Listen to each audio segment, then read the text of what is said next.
आपका स्वागत है नॉवल वर्ल्ड में। यहाँ हर रोज नया एपिसोड अपलोड होगा। चैनल को लाइक और सब्सक्राइब करें ताकि आप अपडेट रह सकें। तो चलिए अब कहानी शुरू करते हैं। बस आनंद लें। CH 131 लड़कियों के नखरे मोना को वार्ड से निकालना। लिटिल अवनी सबको अपनी तरफ देख बहुत ही ज्यादा खुश थी। लिटिल अवनी ने कायरा को देखते हुए कहा, मोना दीदी को छोड़ो। कायरा भाभी आपको कुणाल भाई के पीछे पीछे जाओ, वरना कोई और चला जाएगा। फिर को सोना को देखकर बोली, और सोना भाभी आप अर्जुन भाई पर कड़ी नजर रखना। पहले वो हमेशा मोना आंटी के पास चुपके से बैठ जाते थे, कोई ना कोई बहाना बनाकर। अर्जुन हकलाते हुए बोला, नहीं सोना, ऐसा कुछ नहीं है, मैं उसे अपनी बहन मानता हूँ। मुझे उसकी फिक्र थी, इसलिए मैं उसे प्रोटेक्ट करने के लिए जाता था। इतना बोल वो मन में लिटिल अवनी को कोसते हुए बोला, पता नहीं इस शैतान को इस बारे में कैसे पता ना जाने इसे और क्या क्या पता है। अर्जुन को इग्नोर कर लिटिल अवनी परी से बोली, परी भाभी आप तो अभी भाई को अकेला ही मत छोड़ना, वरना क्या पता कोई उन्हें चुरा के उठा ले जाए तो। इतना कहने के बाद वह मानव को खींचते हुए बाहर ले जाने लगी। गेट से बाहर निकलते ही वह चिल्लाकर राज से बोली, राज ब्रो चलो, वरना लिटिल अवनी से बुरा कोई नहीं होगा। अगर आप सब में से कोई भी मोना आंटी के पास गया तो समझ लीजिएगा। वही राज घूर कर मोना को देखता है, फिर वह लिटिल अवनी के पीछे पीछे चला जाता है। कायरा भी चली गई, सोना भी अर्जुन को घसीटते हुए वार्ड से बाहर ले आई। अवार्ड में केवल अभी, परी और मोना ही बचे थे। परी अभी के पास जाकर बैठ गई। मोना जैसे ही अभी के पास आने लगी, ये देखकर परी की आंखें छोटी हो गई। उसने झूठी मुस्कान अपने होठों पर सजाकर कहा, मोना जी अभी तो आपको भूख लगी थी, तो क्या अब आपको भूख नहीं लगी है? परी की बात सुनकर मोना की आंखें फिर से चमक उठी। उसने खुशी से कहा, हाँ मुझे अभी भी भूख लगी है, तो क्या तुम मेरे साथ चलोगी? परी उसके खुशी पर पानी फेरते हुए बोली, बिल्कुल नहीं। परी के मना करते ही मोना का खिला हुआ चेहरा उतर गया। वह अभी के दूसरी साइड बैठ गई। मोना को उदास देखकर अभी उसे खुश करते हुए बोला, मोना तुम चिंता मत करो, जब मैं ठीक हो जाऊंगा तो तुम्हें बाहर खाने पर लेकर चलूंगा। अभी की बात सुनकर मोना का चेहरा फिर से खिल उठा। वही अभी को बिल्कुल भी अंदाजा नहीं था कि उसकी ये बात सुनकर परी का चेहरा गुस्से से लाल हो गया। परी इतने गुस्से में थे कि उसे अभी को जान से मारने का मन कर रहा था। उसने गुस्से में अभी की कमर पर चोटी काट ली। आह! मोना से बात करते करते ही अभी अचानक चिल्लाया। उसको अचानक चिल्लाते देख मोना थोड़ा घबराते हुए बोली, अभी डार्लिंग क्या हुआ तुम्हें? अभी कुछ बोलता उससे पहले ही परी बोली, मुझे लगता है अभी को इतनी चोट लगी है तो उसे आराम करने देना चाहिए, है ना अभी? इतना कहकर वो अभी को आंख दिखाने लगी। अभी परी की तरफ देखकर अपने दांत पीसते हुए बोला, हाँ परी सही कह रही है। परी डेविल स्माइल करते हुए अभी को देखकर मोना से बोली, सो मिस मोना, मुझे लगता है अब आपको यहाँ से जाना चाहिए। आपको भी तो आराम की जरूरत होगी, आखिर इतना लंबा सफर तय करके आई है आप मेरे पति से मिलने के लिए। इतना कहने के बाद उसने मोना को कुछ भी बोलने का मौका नहीं दिया और उसे वार्ड से बाहर निकालकर दरवाजा अंदर से बंद कर दिया। वही कार में लिटिल अवनी गुस्से से मानव को देख रही थी और मानव एक्सप्रेशन लेस चेहरे के साथ अपने लैपटॉप में काम कर रहा था। उसने लिटिल अवनी पर बिल्कुल भी ध्यान नहीं दिया। ये देख लिटिल चिढ़ गई। लिटिल अवनी ने अपना मुंह फुलाए हुए कहा, मुझे पता है आप पक्का उस चुड़ैल मोना आंटी को पसंद करने लगे हैं, इसलिए तो अब आप लिटिल अवनी को इग्नोर कर रहे हो, वरना तो हमेशा बेबी बेबी करते रहते हो। लिटिल अवनी की तरफ देखते ही मानव अपना सर मसलने लगा। उसे समझ नहीं आ रहा था कि आखिर उसकी बीवी को ये नखरे करना किसने सिखाया है। अगर वो इंसान अभी मिल जाता तो मानव पक्का उसे जान से मार देता। लिटिल अवनी फिर से बोली, हब्बी क्या सच में अब आप लिटिल अवनी से प्यार नहीं करते हो? इतना कहकर वो रोने लगी। मानव ने उसे देखकर अपने मन में कहा, सच में लड़कियों के दिमाग में भूसा होता है, इन्हें बस फालतू की चीजें ही सोचना आता है। पर मानव ये सब अपने मन में ही कह सकता था। अगर लिटिल अवनी को भनक भी पड़ जाती है कि वो क्या सोच रहा है, तो वो मानव को पीट पीट कर उसका कचूमर बना देती। मानव ने लिटिल अवनी को चुप कराते हुए कहा, बेबी, ऐसा कुछ भी नहीं है। लिटिल अवनी मानव का हाथ झटकते हुए बोली, अगर ऐसा कुछ नहीं है तो फिर जब उन मोना दीदी ने आपके गालों पर किस किया तो आपने उन्हें खुद से दूर क्यों नहीं किया, और कैसे वो आपका हाथ पकड़ रही थी। इतना कहकर वो दूसरी तरफ मुंह करके बैठ गई। मानव ने अपना गला साफ करते हुए कहा, बेबी, वो सब तो बस अचानक ही हो गया। मानव ने इतना ही बोला था कि लिटिल अवनी ड्राइवर से चिल्लाते हुए बोली, दादू, कार को जल्दी रोको। ड्राइवर तुरंत कार रोक देता है। लिटिल अवनी पैसेंजर सीट पर बैठे राज से बोली, राज ब्रो, लिटिल अवनी को ऐसी चीज बिल्कुल भी पसंद नहीं है जिसे किसी गंदी आंटी ने छुआ हो। चलिए हम यहाँ से चलते हैं। इतना कहकर वो कार से उतरी और राज को भी कार से उतारकर टैक्सी लेकर वहां से चली गई। मानव अभी भी अपनी जगह पर किसी स्टेचू की तरह बैठा था। ये सब इतनी जल्दी हुआ कि वो कुछ रिजेक्ट ही नहीं कर पाया। जब वो होश में आया तब तक लिटिल अवनी जा चुकी थी। उसने अपने मन में कहा, क्या गंदी चीज, क्या वह मुझे गंदी चीज बोल रही है, क्योंकि मोना ने मेरा हाथ पकड़ा था। ये सोचते ही मानव का चेहरा कठोर हो गया। वहीं दूसरी तरफ बेचारे अर्जुन की भी हालत खराब थी। कंटिन्यू। आगे मानव क्या करेगा, सोना बेचारे अर्जुन के साथ क्या करेगी, जानने के लिए बने रहे। CH 132 untitled chapter. सोना अर्जुन को जबरदस्ती घर ले आई, क्योंकि अर्जुन ऑफिस जाने की जिद कर रहा था। अपने रूम में पहुंचते ही सोना ने अर्जुन को बेड पर पटक दिया और खुद रूम में कुछ ढूंढने लगी। अर्जुन बेड पर बैठकर सोना को देख रहा था, जो रूम में कुछ ढूंढ रही थी। अर्जुन ने कंफ्यूज होकर उससे पूछा, जान, क्या ढूंढ रही हो? सोना जो कुछ ढूंढ रही थी, वो अर्जुन की आवाज सुनकर रुक गई और उसकी तरफ देखकर अपने दांत पीसते हुए बोली, समझावन दास ढूंढ रही हूँ। अर्जुन, ये क्या है? सोना इतना बोलकर फिर से कुछ ढूंढने लगी।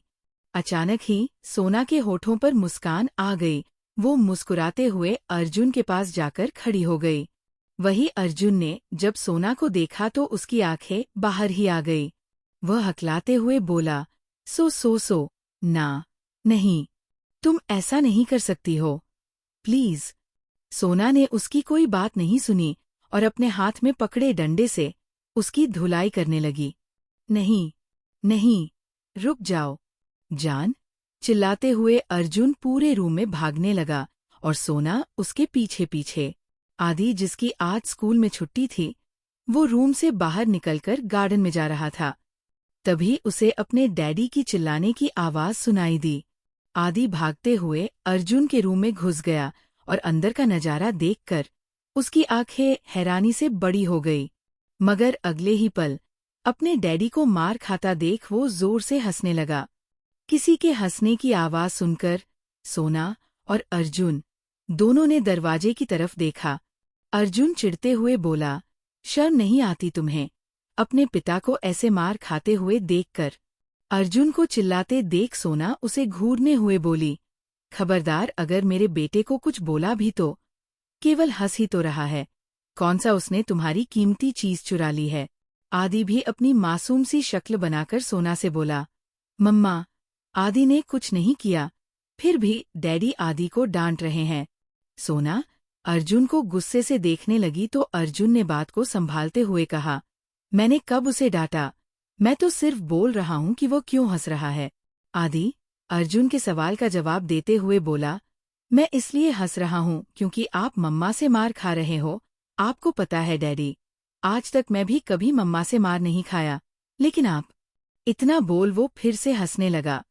कुछ देर हंसने के बाद वो आगे बोला, लेकिन आप इतने बड़े होकर भी मार खा रहे हो। अर्जुन गुस्से से सोना को देखने लगा। तभी वो आदि की आगे की बात सुनकर चौंक गया। आदि बोला, डैडी, मैं सबको बता दूंगा कि आपको मम्मा ने मारा।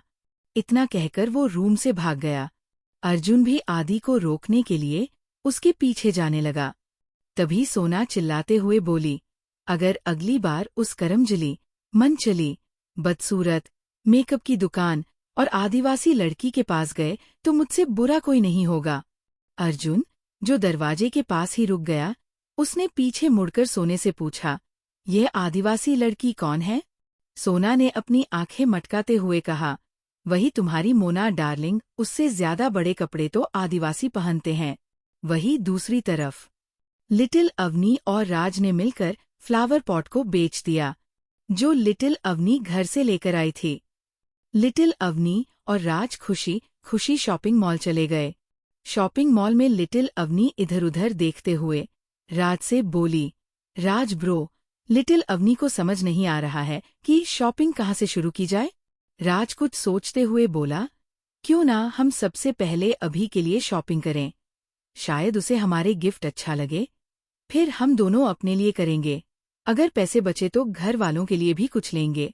राज आखिरकार घूम फिर के फिर से अभी पर ही आ गया।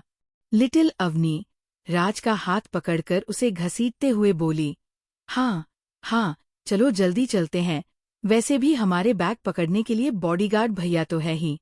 राज ने कंफ्यूज होकर पूछा, कौन बॉडीगार्ड भैया? लिटिल बेबी सिस्टर, हम दोनों यहाँ अकेले आए हैं, हमारे साथ और कोई नहीं आया। लिटिल अवनी हंसते हुए बोली, राज ब्रो, आपको क्या लगता है हब्बी हमें ऐसे ही आने देंगे? पक्का उन्होंने हमारे पीछे किसी को भेजा होगा, हमें प्रोटेक्ट करने के लिए।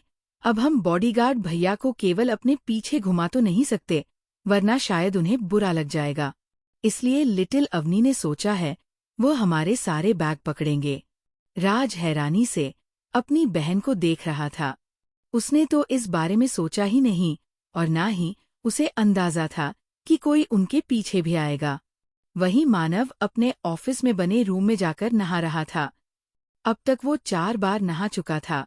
उसे लिटिल अवनी की ये बात सुनकर बहुत बुरा लगा था कि वो गंदा हो गया है। मानव को लग रहा था कि अगर वो नहा लेगा और अपने आप को अच्छे से साफ कर लेगा तो लिटिल अवनी फिर से उसके पास आएगी और उसे गंदा बोलकर उससे दूर नहीं भागेगी। मानव वॉशरूम से निकलकर मिरर के सामने खड़े होकर खुद को देखते हुए बोला, क्या अब बेबी मेरे पास आएगी? शायद अब मैं अच्छे से साफ हो गया हूँ। इतना बोलकर वो फिर कुछ सोचते हुए बोला, लेकिन अगर मैं अभी भी गंदा हुआ तो फिर बेबी मेरे पास नहीं आएगी। नहीं नहीं, ऐसा नहीं हो सकता, बेबी को मेरे पास आना होगा। कितनी मुश्किल से तो वो मेरे पास आई है। मैं अब बेबी को कभी भी मुझसे दूर नहीं जाने दूंगा, उसके लिए चाहे मुझे किसी भी हद तक ही क्यों न जाना पड़े या फिर किसी मरना ही क्यों न पड़े। लास्ट वाली लाइन बोलते वक्त मानव की आंखों में लिटिल अवनी के लिए प्यार, जिद और जुनून साफ नजर आ रहा था। मानव गुस्से से शीशे में खुद को देखते हुए आगे बोला, अगर मोना के कारण मेरी बेबी, मेरी जान मुझसे दूर हुई या उसे हर्ट हुआ तो इसकी कीमत उस मीना को चुकानी ही होगी। इतना कहकर मानव फिर से वॉशरूम में जाकर खुद को रगड़ने लगा। जहां जहां से मोना ने छुआ था, मानव का शरीर लाल हो गया। मानव का एक गाल और हाथ दोनों ही रगड़ने के कारण बुरी तरह लाल हो चुके थे, लेकिन मानव है कि रुकने का नाम ही नहीं ले रहा था। वह लगातार अपने हाथ को जिसे मोना ने पकड़ा था और गाल को रगड़े जा रहा था। हॉस्पिटल में कुणाल और कायरा दोनों विनी और विनय के पास बैठे थे। कुणाल ने विनय से पूछा, विनय, इतना कुछ हो गया और तुमने मुझे कुछ बताना जरूरी भी नहीं समझा? वो तो अच्छा हुए लिटिल अवनी ने मुझे बताया कि तुम यहाँ हो। कुणाल की बात सुनकर विनय ने अपना सर झुकाकर जवाब दिया, कुणाल भाई, आई एम सॉरी, लेकिन मैं आपको डिस्टर्ब नहीं करना चाहता था।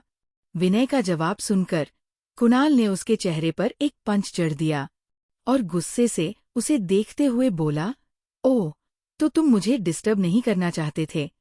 मेरी एक बात कान खोल कर सुन लो विनय, विनी मेरी बहन जैसी है, अगर उसे कुछ भी हुआ तो मुझसे बुरा कोई नहीं होगा। विनय ने थोड़ा डरते हुए कहा, सॉरी भाई, अब ऐसा नहीं होगा। शट अप, उस पर बरसते हुए कुणाल चिल्लाया। विनी का ध्यान रखो। अगर आगे मेरी हेल्प की जरूरत हो तो मुझे बताना, और खबरदार अगर मुझसे आगे से कुछ भी छुपाया तो। इतना बोलकर कुणाल ने कियारा का हाथ पकड़कर कहा, चलो यहाँ से। इतना कहकर कुणाल वहां से चला गया। वही कुणाल के जाने के बाद विनय विनी को देखने लगा, जो अभी भी बेहोश पड़ी थी। उसकी आंखें नम हो गई। विनय ने विनी का हाथ पकड़कर अपने भरे गले से कहा, विनी अब उठ जाओ। देखो विनी, तुम्हारे विनय से अब और इंतजार नहीं हो रहा, प्लीज उठो। वही लिटिल अवनी ने ढेर सारी शॉपिंग कर ली थी। उसके पीछे 4 बॉडीगार्ड थे जिन्होंने उसका शॉपिंग बैग पकड़ा हुआ था, और लिटिल अवनी खुद राज की पीठ पर बैठी थी। लिटिल अवनी राज के गले में हाथ डालकर क्रॉस करते हुए अपनी आंखें झपकाते हुए कहा, राज ब्रो। लिटिल अवनी को नींद आ रही, प्लीज जल्दी घर चलो। राज चिंता करते हो बोला, लिटिल बेबी सिस्टर, बस थोड़ा रुक जाओ, हम कार के पास पहुंचने वाले हैं, फिर तुम कार में सो जाना। यह कार मानव ने ही लिटिल अवनी और राज को लेने के लिए भेजा था। लिटिल अवनी ने राज के कंधे पर अपना सर रखकर कहा, ओके ब्रो। वह दोनों कार से लगभग 100 मीटर की दूरी पर थे। तभी एक लड़की भागते हुए उनके पास आई और रोते हुए बोली, प्लीज मेरी हेल्प करो, वो सब मुझे जबरदस्ती ले जा रहे हैं, मुझे उनके साथ नहीं जाना, प्लीज हेल्प मी। राज उस लड़की को देखकर दीवाना ही हो गया था। वह बस उस लड़की को घूरे जा रहा था। अब भाई, यह चीज शैतान लिटिल अवनी की आंखों से कहाँ बच पाती। उसने अपने राज ब्रो को उस लड़की को घूरते हुए देख लिया। लिटिल अवनी शैतानी हंसी हंसते हुए गाना गाने लगी, राजा को रानी से प्यार हो गया, पहली नजर का पहला प्यार हो गया, ला ला लाल। राज लिटिल अवनी का गाना सुनकर हड़बड़ा गया। लिटिल अवनी उसकी पीठ से उतर गई और उस लड़की के चारों ओर घूमते हुए अपने गाल पर हाथ रखकर बोली, बच्ची वैसे तुम्हारा नाम क्या है? लिटिल अवनी के मुंह से बच्ची सुनकर राजा और वह लड़की दोनों ही उसे घूरने लगे, क्योंकि लिटिल अवनी खुद बच्ची होकर एक 21 साल की लड़की को बच्ची बोल रही थी। उस लड़की ने डरते हुए जवाब दिया, रानी। लिटिल अवनी अपनी चमकती हुई आंखों से उस लड़की को देखकर चहकते हुए बोली, ये मतलब राज ब्रो की रानी। लिटिल अवनी की बात रानी को नहीं समझ आई, इसलिए वह अपनी मासूम आंखों से लिटिल अवनी को देखते हुए बोली, मतलब? लिटिल अवनी रानी के सर पर अपना हाथ रख थपथापाते हुए एक समझदार इंसान की तरह बोली, जो अक्सर मानव उससे बोलता था, अपना छोटा सा दिमाग चलाने की जरूरत नहीं है, अभी तो आप मासूम और बच्चे हो, इसलिए तो आपको कुछ नहीं समझ आएगा। पर कोई बात नहीं बच्ची, लिटिल अवनी तुम्हें समझा देगी सब, क्योंकि वह बहुत समझदार है। वही राज अपनी आंखें फाड़े लिटिल अवनी को हो देख रहा था, जो बच्ची होकर अपने से किसी बड़े को समझा रही थी। वही लिटिल अवनी की इस हरकत से उन चारों बॉडीगार्ड ने भी अपना सरनामे हिला दिया। कंटिन्यू। वैसे अर्जुन का मार खाना कैसा लगा? बेचारा हमेशा सोना से मार खाता है, पर अच्छा है इसी बहाने वो अब मोना छोड़ो किसी लड़की के करीब नहीं जाएगा। मुझे लगता है सभी यानी परी कायरा को भी यही करना चाहिए। कौन है ये लड़की जो आई है लिटिल अवनी के सामने? क्या लिटिल अवनी इसे अपने राज ब्रो के लिए चुनपनी भाभीन 3 बनाना चाहती है? क्या राज को हो गया है रानी से एक तरफा प्यार? क्या ये दोनों रानी को बचाएंगे या नहीं? मानव ने खुद साफ करने के बहाने से पहुंचा लिया है। नुकसान क्या होगा जब लिटिल अवनी को इस बारे में पता चलेगा? आखिर कब तक होश आएगा विनी को? क्या विनय लेगा सोम से बदला, या सोम चलेगा कोई और चाल? विनी और विनय को अलग करने के लिए मानव क्या साझा देगा मोना को? क्या होने वाला है सोना और अर्जुन की जिंदगी में? अर्जुन आदि को रोक पाएगा सबको सच बताने से या नहीं जानने के लिए बने रहें CH100 लिटिल अवनी के ड्रामे। रानी अपनी मासूम नजरों से लिटिल अवनी और राज को देखने लगी। लिटिल अवनी ने रानी को देखते हुए कहा, ओह प्यारी बच्ची, तुम चिंता मत करो, जो लोग तुम्हारे पीछे पड़े हैं वो लोग तुम्हारे साथ कुछ नहीं कर पाएंगे। लेकिन पहले आप ये बताओ कि क्या आपकी शादी हो चुकी है? रानी ने थोड़ा हिचकिचाते हुए लिटिल अवनी के सवाल का जवाब दिया। नहीं, मेरी शादी अभी नहीं हुई। रानी की बात सुनकर लिटिल अवनी के साथ साथ राज की आंखों में भी चमक आ गई। रानी बारी बारी से लिटिल अवनी और राज को देखते हुए थोड़ा डर कर बोली, क्या आप सब मुझे बचाएंगे? प्लीज, वो लोग आते ही होंगे। Please help me. Little Avni बेफिक्र होकर रानी के कंधे पर हाथ रखकर बोली, रानी भाभी, लिटिल अवनी को बताओ ना कि वो लोग कौन हैं और आपके पीछे क्यों पड़े हैं। रानी ने पहले अपने पीछे देखा, कहीं वह लोग आ तो नहीं रहे जो उसके पीछे पड़े हैं। फिर लिटिल अवनी को देखकर उसे सब कुछ बताने लगी। रानी ने अपनी बड़ी बड़ी आंखों को मटकाते हुए बताना शुरू किया, मेरे चाचा और उनके लोग हैं जो मेरे पीछे पड़े हैं। वे सभी लोग मेरी शादी जबरदस्ती एक भैया से करा रहे। मेरे भाई ने मुझे इसलिए घर से भगा दिया और बोला कि मैं डैडी के पास जाओ। राज ने उसे रुकते हुए पूछा, क्या तुम्हारे डैडी तुम्हारे पास नहीं है और तुम्हारे चाचा क्या तुम्हें पसंद नहीं करते जो वह तुम्हारी शादी जबरदस्ती करा रहे हैं? रानी उदास होकर बोली, मेरे डैडी कहाँ है पता नहीं, और रही बात चाचा जी, वो तो बहुत अच्छे हैं, इसीलिए तो मेरी शादी बहुत ही ज्यादा अमीर इंसान से करा रहे हैं जिसके पास बहुत पैसा है। लिटिल अवनी ने हैरान होकर पूछा, क्या सच में उसके पास बहुत ज्यादा पैसा है? रानी लिटिल अवनी को देखते हुए बोली, हाँ, उसके पास बहुत पैसा है। तुम्हें पता है, उसने मुझे ढेर सारे टेडी बेयर और चॉकलेट भी दिए हैं। चॉकलेट का नाम सुनकर लिटिल अवनी की लार टकने लगी। उसने अपनी ललचाई आंखों रानी को देखकर पूछा, भाभी, क्या अभी भी आपके पास वो चॉकलेट है? अगर है तो क्या आप लिटिल अवनी को दोगी? राजुन दोनों की बातें सुनकर थोड़ी इरिटेट होकर बोला, अरे रुको रानी, पहले तुम बताओ, तुम शादी से क्यों भागी? रानी ने राज की तरफ देखा और अपना मुंह बना लिया।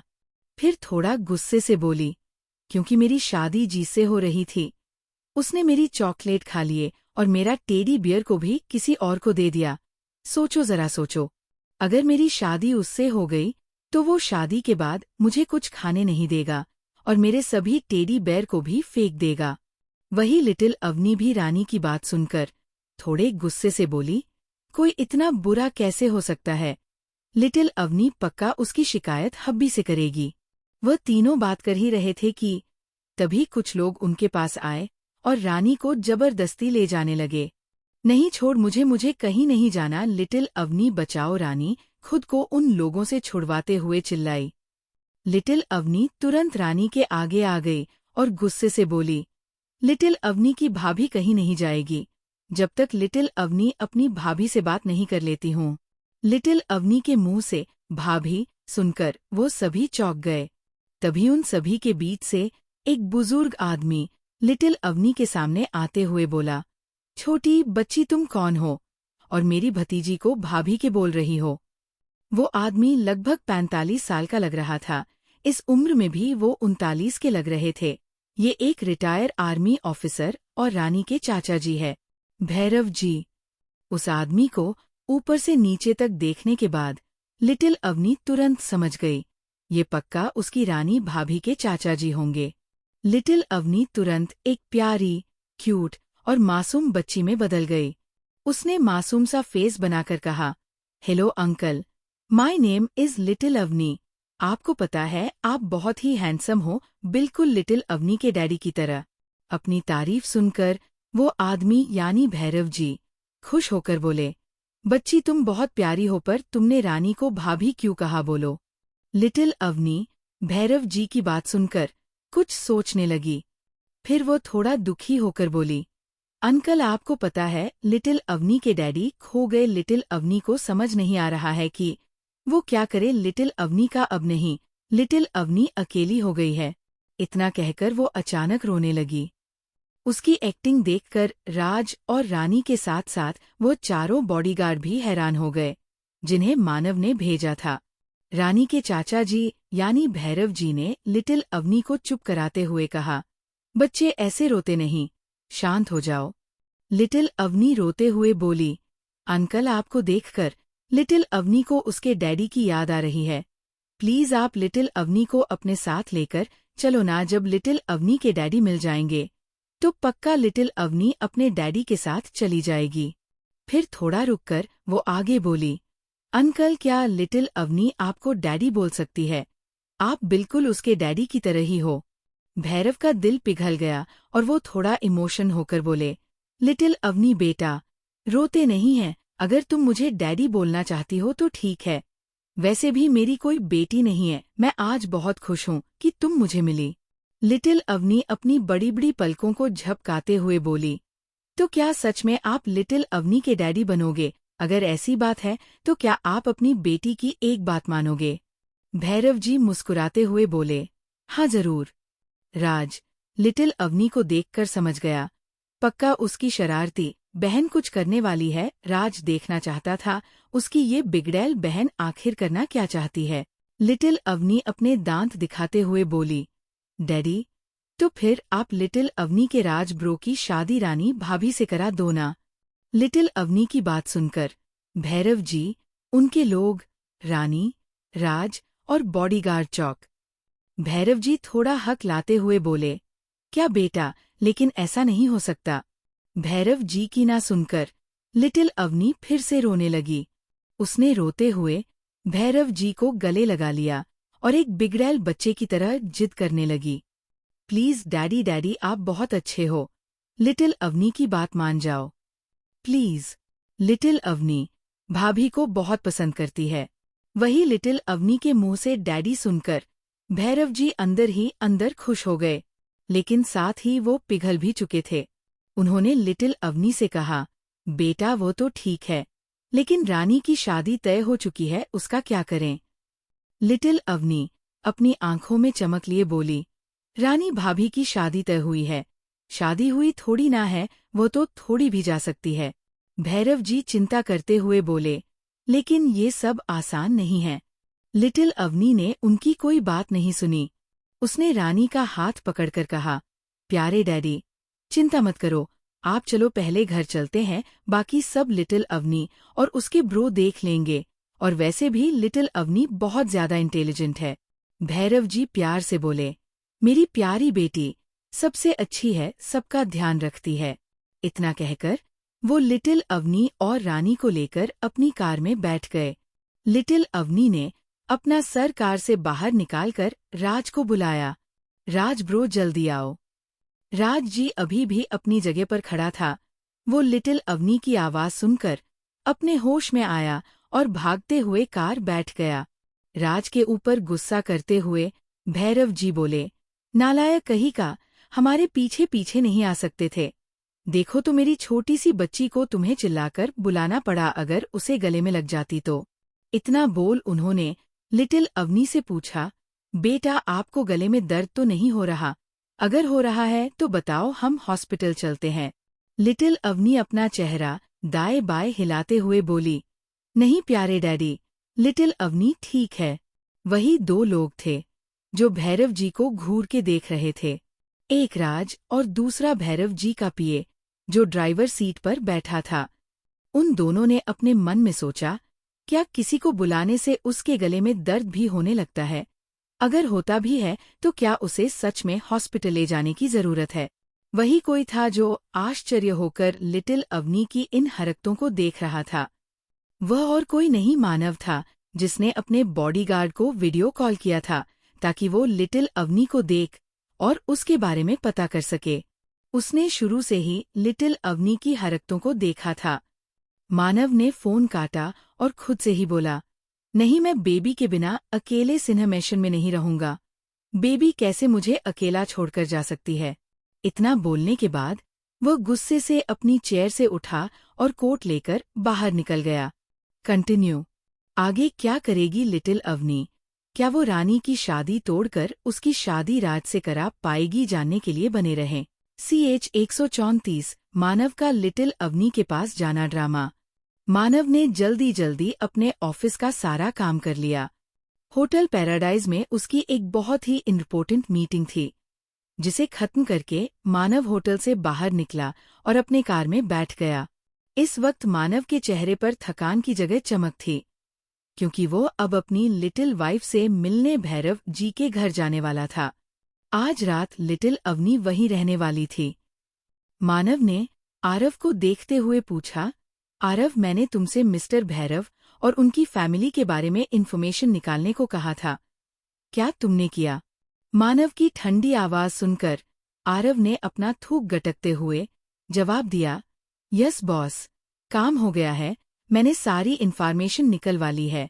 मानव ने अपने फोन में कुछ देखते हुए कहा, बोलो।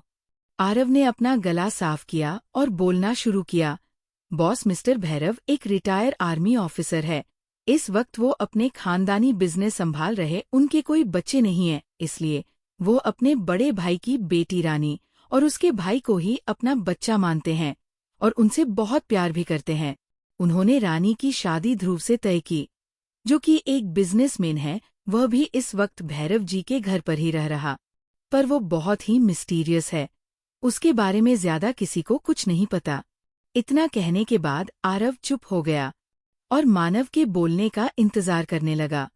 मानव थोड़ी देर बाद कुछ सोचते भी बोला, उनके घर में कुल कितने लड़के होंगे?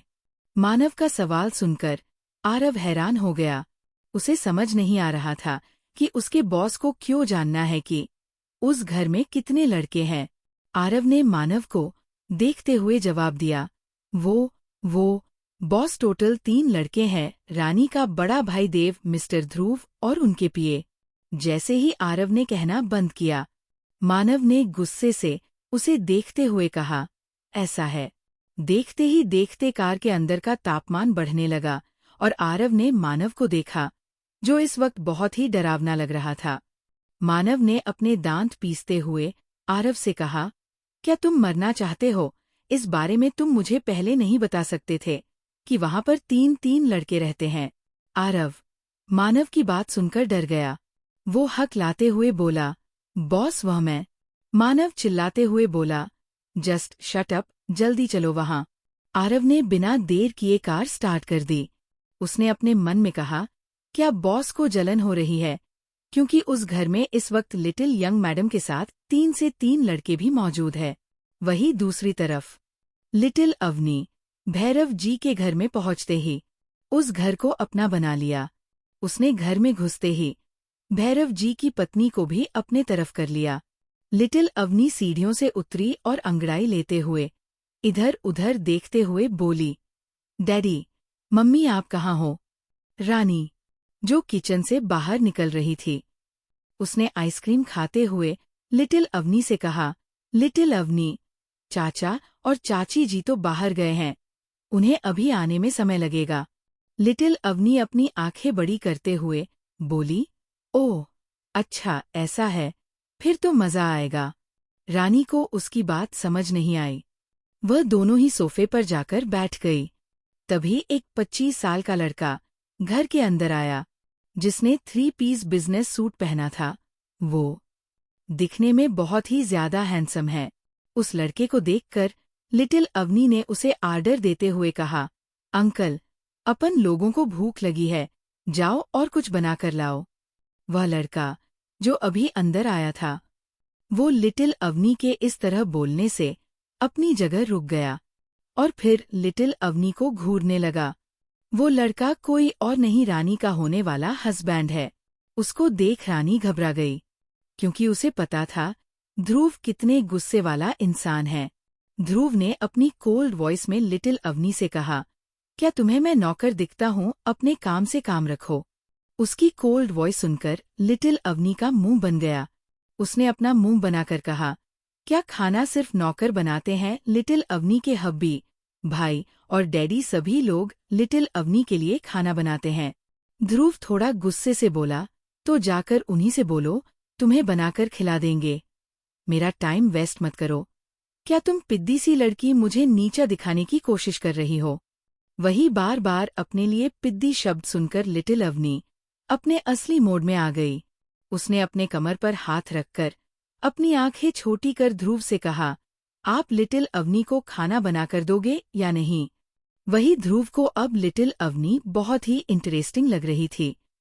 उसने मुस्कुराते हुए एक बार फिर लिटिल अवनी को ऊपर से नीचे तक देखा। ध्रुव फिर सोफे पर बैठकर आलस से बोला, नहीं मैं नहीं जा रहा खाने बनाने तो। अब बताओ तुम क्या करोगी, पिद्दी।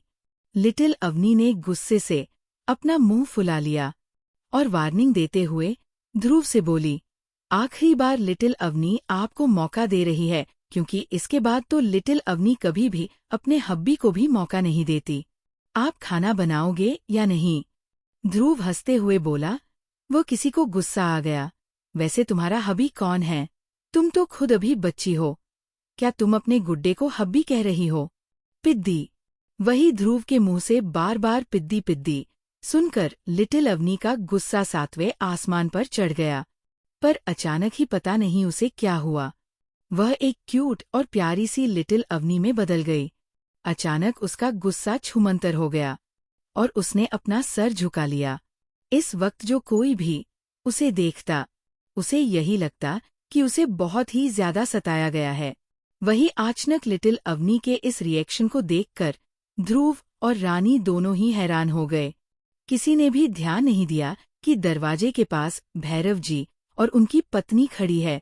लिटिल अवनी ने सुबकते हुए कहा, बड़े भैया आप तो लिटिल अवनी के बड़े भाई जैसे हो, इसलिए ही लिटिल अवनी ने आपको बताया कि लिटिल अवनी को भूख लगी है। पर आप तो लिटिल अवनी पर गुस्सा करने लगे। प्लीज आप गुस्सा मत करो, लिटिल अवनी को अब भूख नहीं लगी है। इतना कहकर वो रोने लगी। लिटिल अवनी को देखकर ऐसा लग रहा था जैसे वह एक बहुत ही कमजोर लड़की है, जिसे कोई भी आसानी से परेशान कर सकता है। वही ध्रुव लिटिल अवनी के प्लान को नहीं समझ पाया। उसने इरिटेट होकर कहा, देखो ज्यादा मेरा दिमाग मत खराब करो और जाओ यहाँ से, समझी? लिटिल अवनी रोते हुए बोली, सॉरी भैया, अब लिटिल अवनी आपको परेशान नहीं करेगी।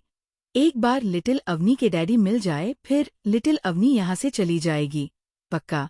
लेकिन अगर आप नहीं चाहते तो लिटिल अवनी अभी यहाँ से चली जाएगी, प्लीज आप गुस्सा मत करो। इतना बोलने के बाद वह और जोर से रोने लगी। तभी एक रोबदार आवाज सभी के कानों में पड़ी, तुम्हारी हिम्मत भी कैसे हुई लिटिल अवनी को रुलाने की? सभी ने दरवाजे की तरफ देखा, जहां भैरव जी और उनकी पत्नी यानी कंचन जी खड़ी थी।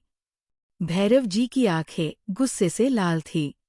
उन्होंने ध्रुव से कहा, ध्रुव, तुम लिटिल अवनी से कैसे बात कर रहे हो? तुम्हें दिखता नहीं, वो अभी एक बच्ची है।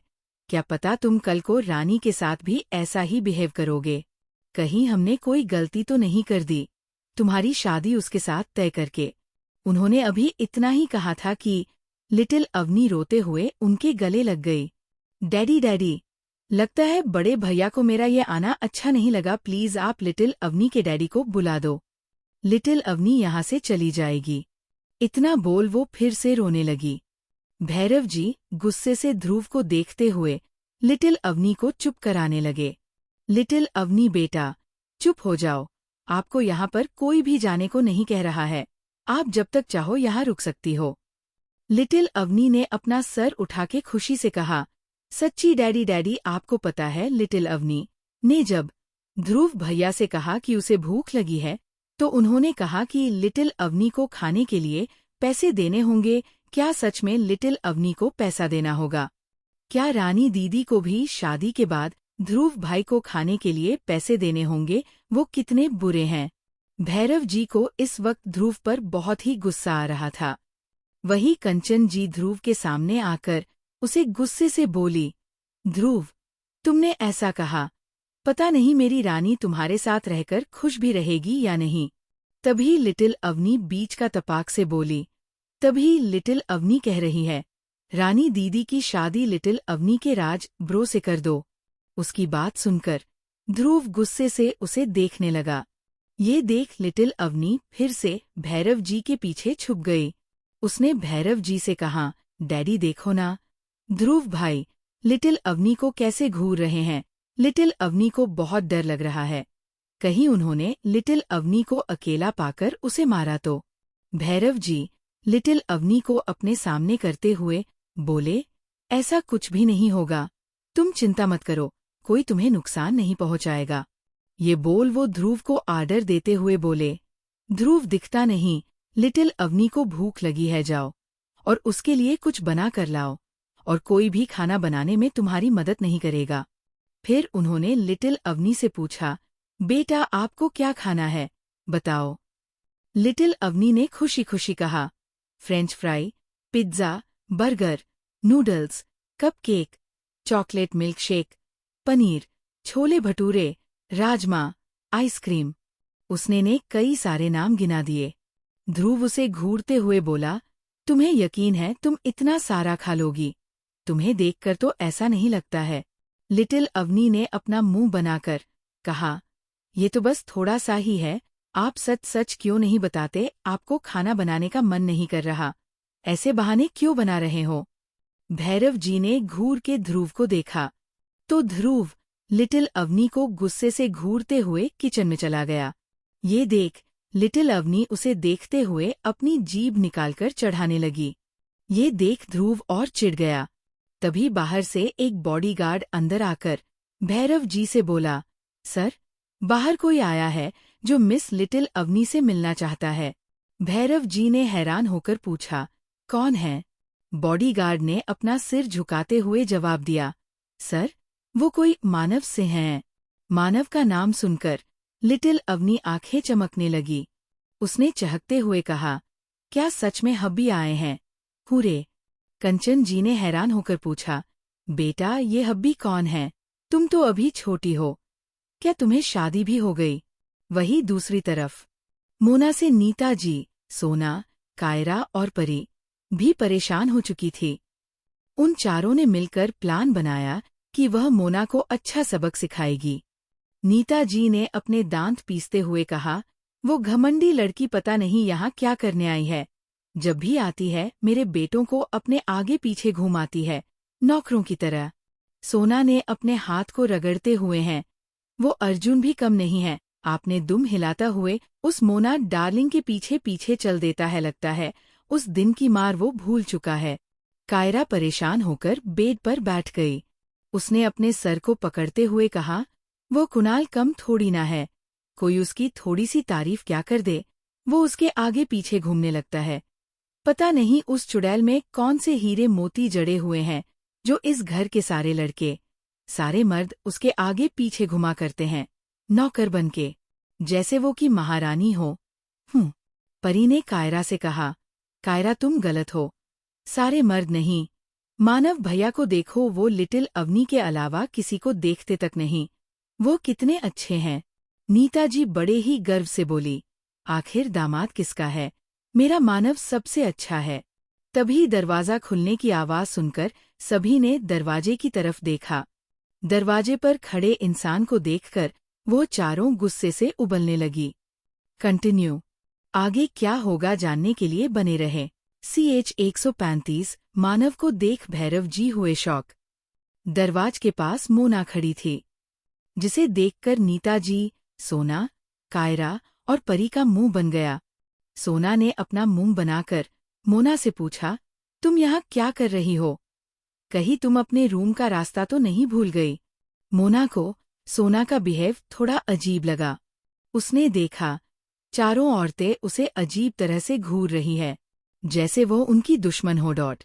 मोना ने नीता जी को देखकर कहा, आंटी, मुझे आपसे कुछ बात करनी है। नीता जी ने अपनी एक आईब्रो को उठाकर पूछा, क्या बात करनी है तुम्हें मुझसे मोना?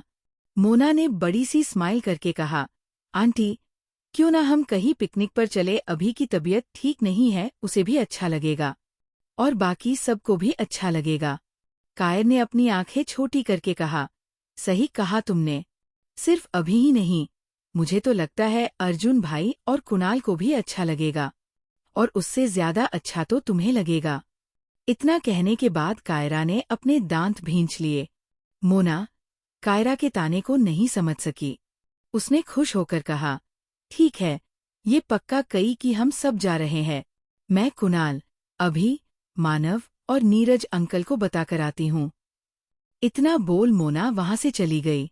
रूम में मौजूद चारों लोग हैरान थे, क्योंकि नीता जी ने तो पिकनिक पर जाने के लिए हाँ बोला ही नहीं। मोना ने खुद ही हाँ समझ लिया। वही परी भी रूम से जाते हुए बोली, मैं अभी के पास हॉस्पिटल जा रही हूँ। वही कायरा जब रूम में गई तो कुणाल लैपटॉप में कुछ काम कर रहा था। कायरा कुणाल के सामने खड़ी हो गई और थोड़े गुस्से से बोली कि कुणाल, आपको नहीं लगता कि आप कुछ ज्यादा ही उस मोना डार्लिंग के आसपास भटकते हैं? कायरा का सवाल सुनकर कुणाल ने अपना लैपटॉप बगल में रख दिया और कायरा के आंखों में देखते हुए कहा, तुम्हें उससे क्या मैं चाहे जिसके भी आसपास भटकूं? इतना बोलने के बाद कुछ सोचकर कुणाल मुस्कुराने लगा। उसने मुस्कुराते हुए कहा, कायरा जी, कहीं तुम्हें मुझसे प्यार तो नहीं हो गया? कुणाल की बात सुनकर कायरा अपनी नजरें चुराने लगी। ये देखकर कुणाल जोर जर से हंसने लगा। उसे यूं हंसता देख कायरा को थोड़ा अजीब लगा, लेकिन उसने कुणाल से कुछ नहीं पूछा। कुणाल ने सरकेस्टली हंसते हुए कायरा से कहा, कायरा बेबी, तुम्हें पता है ना मैंने तुमसे शादी क्यों की थी? भी कायरा कंफ्यूज होकर कुणाल को देखने लगी तो कुणाल ने उसका हाथ पकड़कर आगे कहा, Kaira baby, I am sorry. मैंने हमारी शादी के बाद तुमसे बदतमीजी की। मैं हमारी शादी को एक मौका देना चाहता हूँ। क्या तुम मुझे एक मौका दोगी? बोलो। इस बार कायरा पूरी तरह से हैरान हो गई। उसे अपने कानों पर यकीन ही नहीं हो रहा था कि उसने जो अभी अभी जो सुना वह सही है। उसने हक लाते हुए कुणाल से पूछा, तुमने क्या कहा? कुणाल अपने घुटनों के बल बैठ गया और अपने कान पकड़कर बोला, सॉरी बेबी, मैंने सोचा था शादी करके तुम्हें परेशान करूंगा, लेकिन पता नहीं कब मैं तुम्हें पसंद आने लगा।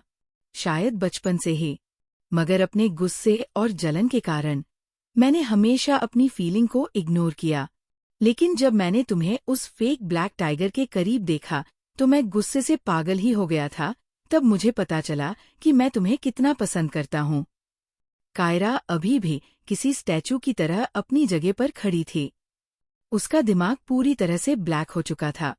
कुणाल खड़ा हुआ और कायरा को गले लगा लिया। कुणाल ने कायरा को गले लगाकर डेविल स्माइल करते हुए कहा, कायरा डार्लिंग, तुम्हें क्या लगता है शादी के बाद मैंने कुछ किया नहीं तो? क्या मैं भूल गया कि तुमसे शादी करने का मेरा मकसद क्या था? कुणाल खुराना जो भी करता है अपने ही स्टाइल में करता है, फिर वो चाहे बदला ही क्यों ना हो, बस एक बार तुम्हें मुझसे प्यार हो जाए। कायरा ने कुणाल को खुद से दूर कर दिया और उसे घूर के देखने लगी। फिर उसे ऊपर से नीचे तक देखते हुए बोली, कुणाल, आज आपकी तबीयत तो ठीक है ना? आज आप मुझे परेशान करने के बजाय प्यार भरी बातें कर रहे हो। कुणाल ने स्माइल करते हुए कहा, कायरा जी, मुझे पता है तुम्हें थोड़ा समय चाहिए, तुम चिंता मत करो, मैं तुम्हें समय ही समय देने को तैयार हूँ, बस अपना जवाब हाँ में देना। इतना कहकर वो कुछ देर कायरा को वायूं ही घूरता रहा, फिर रूम से चला गया। रूम से बाहर निकलकर कुणाल के चेहरे पर डेविल स्माइल आ गई। शायद वो कुछ बड़ा प्लान कर रहा था। वहीं दूसरी तरफ भैरव जी ने अपने बॉडीगार्ड को मानव को अंदर लाने को कहा। मानव जैसे ही भैरव जी के घर के अंदर आया, लिटिल अवनी भागते हुए गई और उसके गले लग गई। हब्बी हब्बी, आप आ गए हो। आपको पता है लिटिल अवनी ने आपको बहुत मिस किया। हब्बी, आप कहाँ थे? आप लिटिल अवनी से मिलने क्यों नहीं आए? बोलो। लिटिल अवनी की बात सुनकर मानव हैरान हो गया। उसने सोचा, क्या वो बेबी नहीं थी जो उसे बीच रास्ते में छोड़कर चली गई थी, और अब वो ऐसे बिहेव कर रही जैसे मैं उसे छोड़कर गया था। लिटिल अवनी उसके चेहरे को ध्यान से देखने लगी। मानव के चेहरे को देखकर लिटिल अवनी के चेहरे पर जो खुशी थी वो चली गई और उसकी जगह परेशानी ने ले ली। लिटिल अवनी ने घबराकर मानव से पूछा, हब्बी, आपको क्या हुआ? आपकी चिक्सी इतना रेड रेड क्यों है? बोलो बोलो। मानव बस एक टक लिटिल अवनी को ही देख रहा था।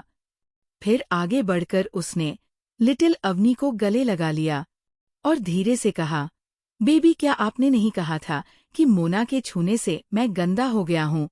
इसलिए मैंने खुद को साफ करने के लिए ये सब किया और मैं 11 बार नहाया भी हूँ ताकि खुद को अच्छे से साफ कर सकूं।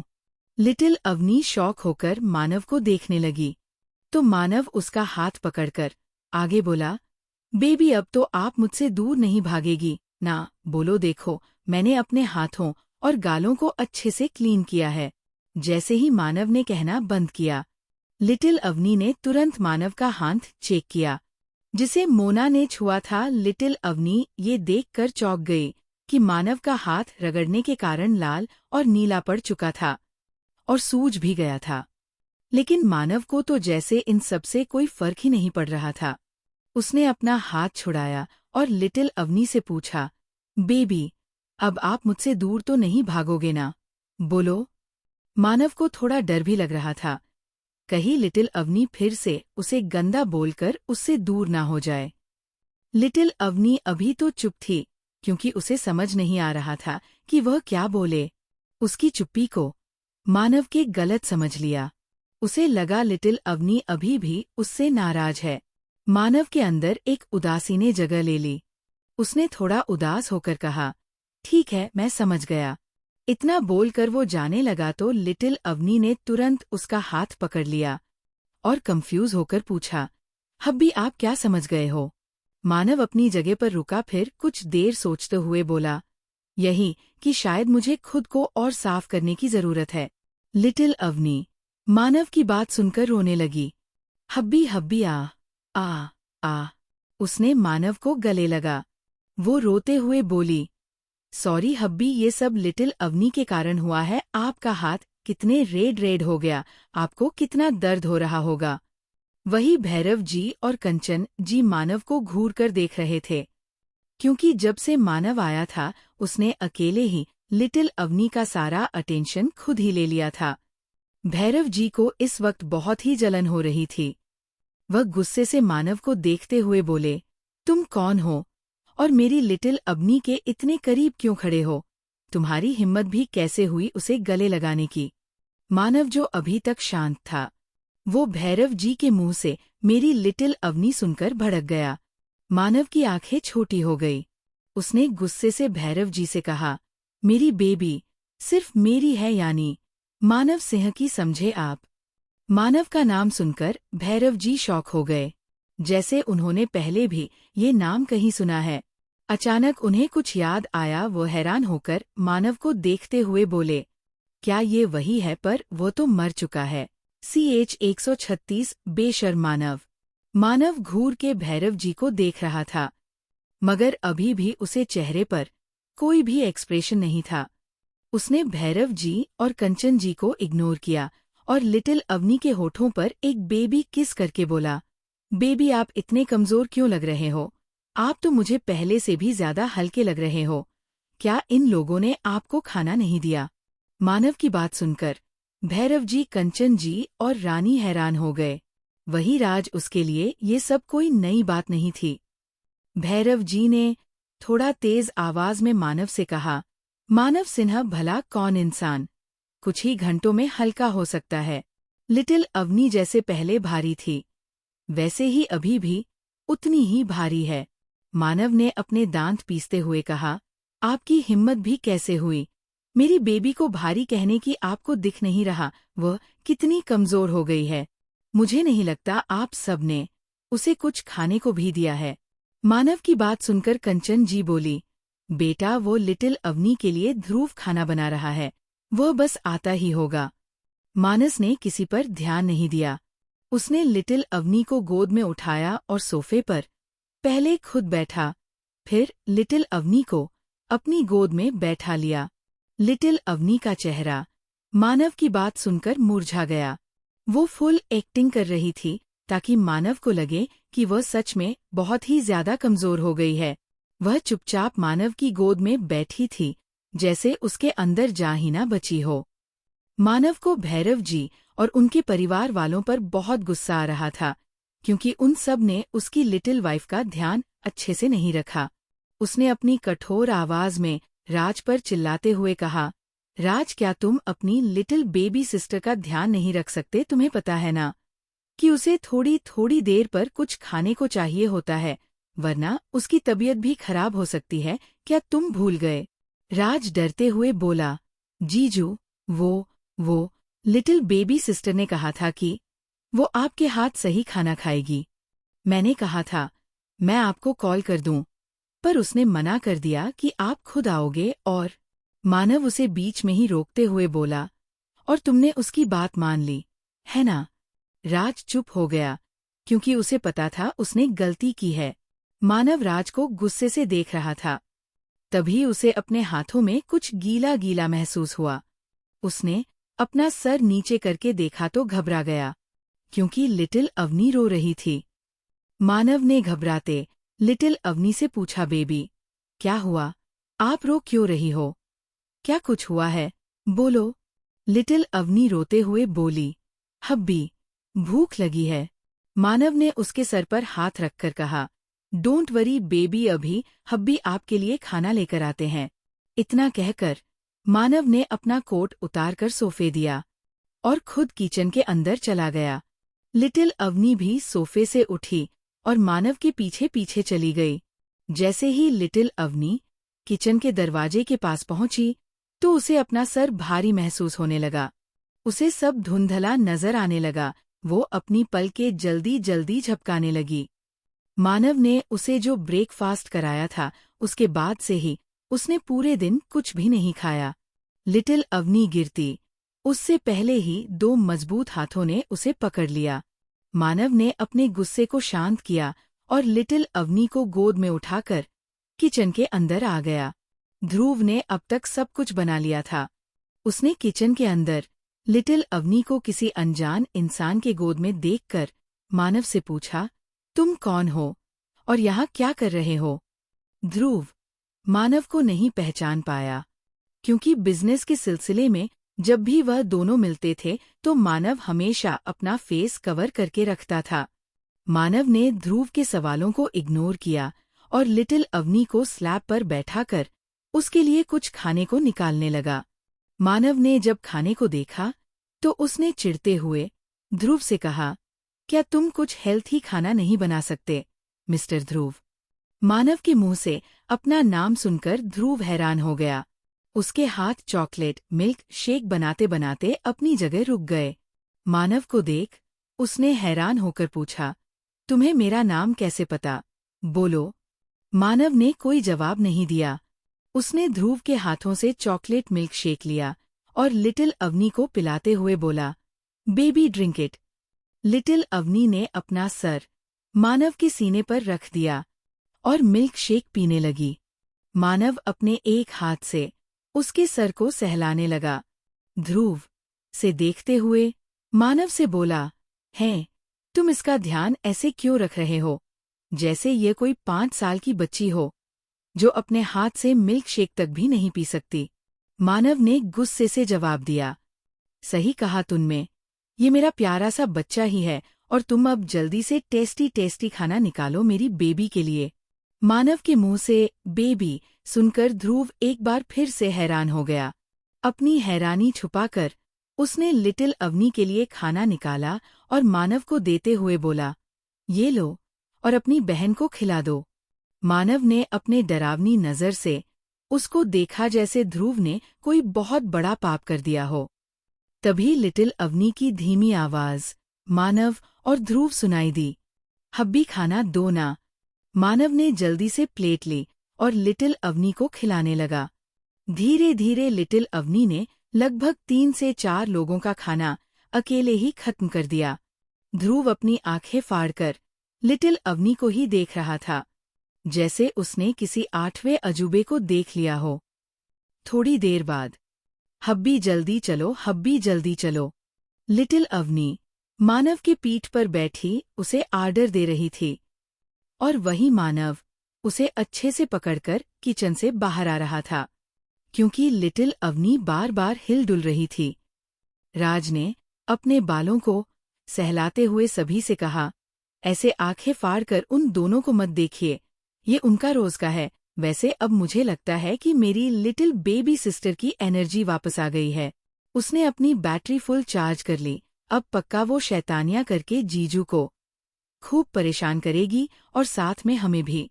भैरव जी और कंचन जी और रानी हैरान होकर लिटिल अवनी को देख रहे थे, क्योंकि लिटिल अवनी अब बिल्कुल एनर्जेटिक दिख रही थी। लिटिल अवनी सभी के पास पहुंचते ही मानव के पीठ से उतर गई और मानव सोफे पर धक्का दे दिया। मानव कुछ समझ पाता उससे पहले ही वो उसके ऊपर चढ़ गई। लिटिल अवनी शैतानी हंसी हंसते हुए बोली, अब भी चलो किस्सी करते हैं। इतना कहकर उसने मानव के शर्ट के 4 बटन खोल दिए और मानव के गर्दन, सीने पर किस करने के साथ साथ काटने लगी। मानव ने लिटिल अवनी का चेहरा पकड़ा और उसके होठों को चूमने लगा। मानव की इस हरकत से वहां मौजूद सभी लोग चौंक गए, सिवाय राज के, क्योंकि उसके लिए ये सब नॉर्मल था। भैरव जी अपने होश में वापस आते हुए बोले, बेशर्म इंसान, शर्म नहीं आती सबके सामने ऐसी हरकत करते हुए, और बच्ची को भी ये सब सिखा रहे हो। राज अपना गला साफ करते हुए बोला, अंकल आप उस बच्ची को कम मत समझिए, उसने ही ये सब जीजू को सिखाया है, इसमें जीजू की कोई गलती नहीं है। इतना बोल वो रानी को लेकर भाग गया। मानव ने जब भैरव जी की बात सुनी तो वो रुक गया।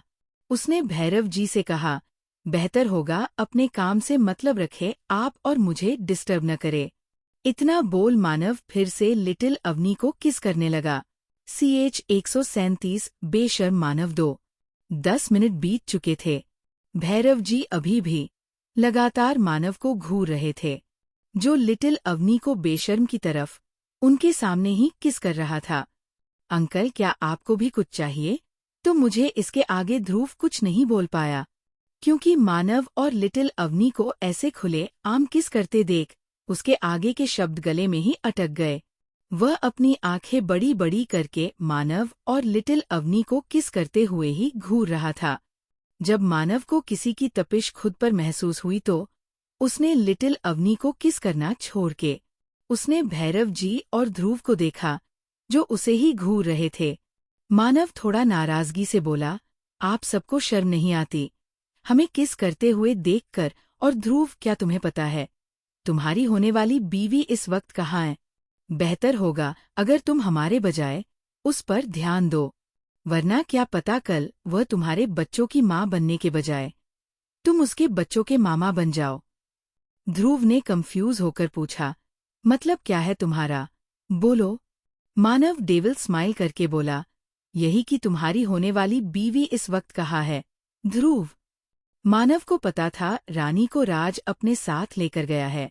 भैरव जी और ध्रुव दोनों ने अपनी नजरें चारों तरफ दौड़ाई, लेकिन उन्हें रानी नहीं दिखी।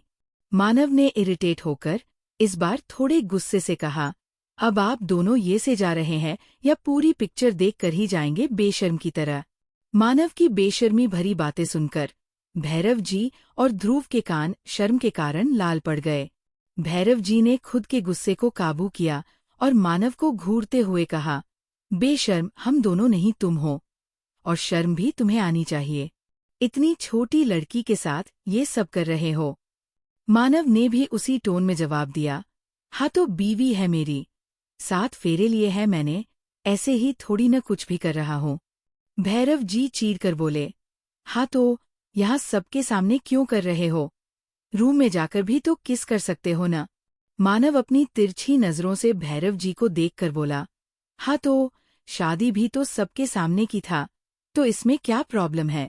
भैरव जी अपना आपा खोते हुए बोले, बस बहुत हुआ, तुम्हारे जैसा इंसान मैंने आज तक नहीं देखा। वही लिटिल अवनी, जो मानव के रुक जाने से उसे ही देख रही थी। जब उसने देखा भैरव जी कैसे उसके हब्बी को डांट रहे हैं, तो उसने अपना मुंह फुला लिया और भैरव जी को देखते हुए कहा, डैडी आप लिटिल अवनी के हब्बी को क्यों डांट रहे हो? हब्बी तो कितने अच्छे हैं, वो तो अब लिटिल अवनी के किस्सी मांगने पर वो भी दे देते हैं। इतना बोल वो अपनी पलकें बार बार झपकाने लगी। ध्रुव और भैरव जी शौक होकर लिटिल अवनी को देख रहे थे, और वही मानव अपने चेहरे पर एक जीत भारी मुस्कान लेके अपने सामने खड़े दोनों इंसानों को देखने लगा, जैसे बोल रहा हो, मेरी बेबी हमेशा मेरे साथ और मेरी तरफ है। ध्रुव बड़बड़ाते हुए बोला, ओ माय गॉड ये बच्ची तो बड़ी डेंजर है, मुझे लगा था ये बहुत सीधी होगी, लेकिन ये तो एक नो की बेशर्म निकली। उसकी बात सुनकर भैरव जी पर गुस्सा करते हुए बोले, ये सब इस मानव के कारण होगा, इसी ने मेरी बच्ची को इस तरह बनाया होगा। वरना तो मेरी लिटिल अवनी फूल जैसी नाजुक और भोली है। ध्रुव भी हाँ में हाँ मिलाते हुए बोला, सही कहा अंकल आपने, इस लड़के ने ही लिटिल अवनी को बिगड़ा होगा। मुझे इस लड़के के इरादे नेक नहीं लग रहे। मानव उसकी बकवास सुनकर पक चुका था। उसने लिटिल अवनी का हाथ पकड़ा और वो से जाते हुए बोला, बेबी चलो ये से, वरना ये लोग हमें रोमांस नहीं करने देंगे। मानव ने जानबूझकर रोमांस का नाम लिया, क्योंकि उसे पता था रोमांस का नाम सुनकर लिटिल अवनी यहाँ एक पल भी नहीं रुकेगी। और हुआ भी वही। रोमांस का नाम सुनकर लिटिल अवनी बिजली की रफ्तार से खड़ी हो गई और मानव को घसीटते हुए अपने रूम में ले जाने लगी। हाँ, हब्बी, चलो जल्दी चलते हैं, वरना ये लोग कुछ नहीं करने देंगे। वहीं पीछे खड़े दोनों इंसान बुरी तरह लिटिल अवनी और मानव को घूर रहे थे।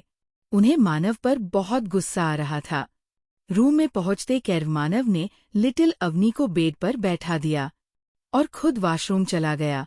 थोड़ी देर बाद जब मानव वॉशरूम से बाहर निकला तो वो लिटिल अवनी को अपने एकदम सामने देख चौंक गया। उसने अपने सीने पर हाथ रखकर कहा, बेबी, क्या हुआ? कुछ चाहिए आपको? लिटिल अवनी ने अपने दांत दिखाकर कहा, हाँ हब्बी चाहिए। मानव बालकनी के पास जाकर बोला, तो कहिए लिटिल अर्धांगी जी, क्या कहने हैं आपको अपने हब्बी से? लिटिल अवनी अर्धंगी सुनकर कुछ सोचने लगी। मानव ने जब उसे अपने हो खाइडलों में गुम देखा तो उससे पूछा, लिटिल अर्धांगी जी कहिए। लिटिल अवनी अजीब सा मुंह बनाकर बोली, हब्बी पहले ये बताइए, ये अंधा गंजी क्या है? मानव मुस्कुराते हुए बोला, बेबी अंधा गंजी नहीं अर्धांगी। लिटिल अवनी गुस्से से बोली, हाँ, वही जो भी हो, आप लिटिल अवनी को नहीं बोल सकते, क्योंकि लिटिल अवनी न तो अंधी है और ना ही गंजी। अपनी लिटिल वाइफ के भोलेपन को देख मानव हंसने लगा। उसे यूं हंसत देख लिटिल अवनी को लगा मानव उसका मजाक उड़ा रहा, इसलिए वो गुस्सा हो गई। मानव उसके गालों को चूमते हुए बोला, बाबू, बेबी, बच्चा, हब्बी ने आपको गंजा नहीं कहा, वो सब छोड़िए, आपको कुछ चाहिए था ना, तो बताइए क्या चाहिए? लिटिल अवनी अपने दांत दिखाते हुए बोली, जिसे सुनकर मानव के कान शर्म से लाल हो गए, उसका पूरा चेहरा लाल पड़ गया। कंटिन्यू आगे जानने के लिए बने रहे। मैंने बड़ा चैप्टर लिखा था, लेकिन फ़ोन बार बार हैंग कर रहा और नेटवर्क भी ठीक से नहीं है, इसलिए आधा एपिसोड डालना पड़ा कि कहीं ज्यादा लिखने के चक्कर में फिर न हट जाए। CH 138 मानव के राज और लिटिल अवनी। लिटिल अवनी मानव को पीछे से हग करके बोली, हब्बी चाहिए लिटिल अवनी को। मानव उसकी बात सुनकर थोड़ा शर्मा गया और फिर उसके चेहरे पर एक बड़ी सी स्माइल आ गई। मानव ने उसे पलटकर कस के गले लगा लिया और अपनी ठुड्डी लिटिल अवनी के सर पर रख दिया। मानव को बहुत ही सुकून मिल रहा था लिटिल अवनी के पास, लेकिन पता नहीं क्यों उसे अंदर से घबराहट और एक अजीब सा डर महसूस हो रहा था। लिटिल अवनी उससे दूर होकर अपना रूम दिखाते हुए बोली, हब्बी, देखो न, लिटिल अवनी का नया रूम डैडी ने तैयार किया है। मानव अभी भी एकटक उसे ही देख रहा था। उसने लिटिल अवनी को खुद से चिपकाते हुए कहा, हाँ मैंने देखा। लिटिल अवन अपने दोनों हाथों को फैलाकर बोली, खूबसूरत है ना ये हब्बी? मानव लिटिल अवनी को घूरते हुए बोला, मम, लेकिन मेरी बेबी से ज्यादा सुंदर नहीं है। अपनी तारीफ सुनकर लिटिल अवनी बादलों में उड़ने लगी। उसने खुश होकर कहा, हब्बी और तारीफ करो ना लिटिल अवनी की, प्लीज। मानव मुस्कुराते हुए बोला, मेरी लिटिल बीवी जान अर्धांगी सबसे प्यारी है, बिल्कुल खरगोश जैसी क्यूट और ब्यूटीफुल। लिटिल अवनी ने चहकते हुए कहा, और हब्बी और करो ना तारीफ। मानव ने अपना सिर नामे हिलाते हुए लिटिल अवनी को बेड पर अच्छे लिटा दिया। फिर उसे देखते हुए बोला, बिल्कुल नहीं, अभी मुझे लगता है आप बहुत थक गए हो। पहले आप थोड़ा आराम कर लो, फिर डिनर करके सो जाना। मुझे भी अभी आपके न्यू डैडी से बात करनी है। लिटिल अवनी ने तुरंत मानव का हाथ पकड़ लिया और उसे रोकते हुए बोली, नहीं नहीं हब्बी, आप नहीं जाओगे अकेले बात करने? उसका ऐसा रिएक्शन देख मानव ने उससे पूछा, लेकिन क्यों my little baby? Little Avni बड़बड़ाते हुए बोली, डैडी ने कहा था हब्बी को कभी भी अकेले किसी से बात मत करने देना, वरना दूसरे इंसान हब्बी को लिटिल अवनी से चुरा लेंगे। अगर आप दूसरे डैडी से अकेले में बात करोगे तो क्या पता वह आपको पसंद करने लगे, या फिर आप उन्हें पसंद करने लग गए। तो फिर लिटिल अवनी और उसके फ्यूचर बेबीज का क्या होगा? बोलो बोलो, कोई जवाब है आपके पास हब्बी? मानव अपनी लिटिल वाइफ के इस सोच से हैरान और स्पीचलेस दोनों हो गया।